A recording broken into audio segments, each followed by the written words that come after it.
turn now to what this bombshell story means, that Donald Trump tried to order the prosecution of James Comey and Hillary Clinton while in office, potentially the most significant legal scandal to hit the White House, at least since he fired Comey, triggering the Mueller probe. I'm joined by a former U.S. Acting Solicitor General, Neil Katyal. He actually wrote the rules that continue to govern Mueller's power and is one of the most perfect people we could have on this reporting.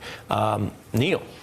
Well, first of all, I was just watching your report, and I want to thank you for it because, you know, we all know Donald Trump has constitutional amnesia, but all of us suffer a little bit of amnesia because Trump keeps on doing crazy things, unconstitutional things, whether it's attacking Mueller, whether it's, you know, what he's doing, firing tear gas at the border, children, or so on.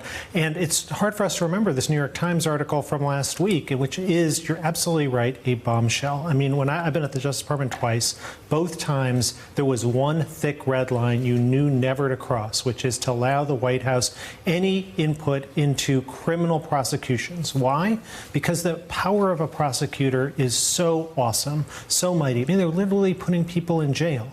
And you never want the president to be, or his folks at the White House, to be dictating those prosecutorial decisions. And that is how the Justice Department has worked up until now. It's so foundational that sometimes, like other premises that we don't want to question that much, we don't talk about it that much. But yes, within the borders of the United States, prosecutors are the people who decide whether people have their lives destroyed, their liberty taken, and in some cases, whether they are, through a process, killed, executed. And this abuse was grounds for impeachment against Nixon. Of course, he ultimately resigned. But I want to read from those articles for your analysis where it said Nixon knowingly misused the executive power, interfering with the FBI, as well as the Special Prosecution Force, the DOJ, also threw in the CIA.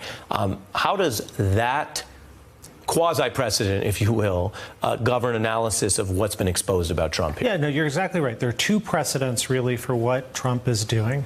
One is Nixon, and the other is Putin. Either are bad. And, you know, Putin does this to his enemies, as your piece described, and Nixon tried to do it, which is why the White House counsel, Donald Trump's top lawyer, said, if you do this, Mr. President, it's going to lead to a trigger impeachment. I mean, that is remarkable. I mean, that's Trump's own guy saying it, not just saying it, but writing it down in a memo to the file because he was so worried about what would happen. I mean, that's an extraordinary thing.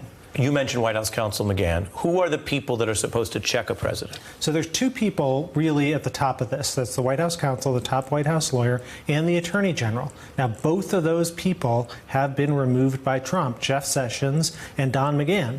Now, neither of them are a Louis Brandeis or some great figure, but boy, compared to the replacements, Cipollone and Matthew Whitaker, I mean, these guys look like legal giants, like Oliver Wendell Holmes. I mean, the two new people are put in there for one reason and one reason only. They're lackeys, they're nobodies who will do the president's bidding, and that is just an extraordinarily dangerous thing. So let's remove the T word and the personalities, and in closing, get your legal analysis of if you have a report that a president tries to abuse the powers this way, is that alone a high crime? 100%. It doesn't matter whether the president is a Democrat or a Republican. The word begins with I and it ends with T. Yeah. And that's where we are. And this was a story that, as I say, should not be lost because of the timing around the holiday or anything else. It seems to me as bigger than firing Comey. Absolutely. This is not about politics. This is about the rule of law at its most central essence, which is, are we going to be governed by standard principles, or are we going to let a president corrupt it and say, I can go after my enemies, I can go after someone who might testify against me like Jim Comey? This is tragic. Neil Katyal, who knows these issues well and has practiced law at the highest level of the Supreme Court, thank you for being here. Thank you. I appreciate it. Hey, I'm Ari Melber from MSNBC. You can see more of our videos right here, or better yet, subscribe to our YouTube channel below. You could have been anywhere in the world, but you're here with us, and we appreciate that.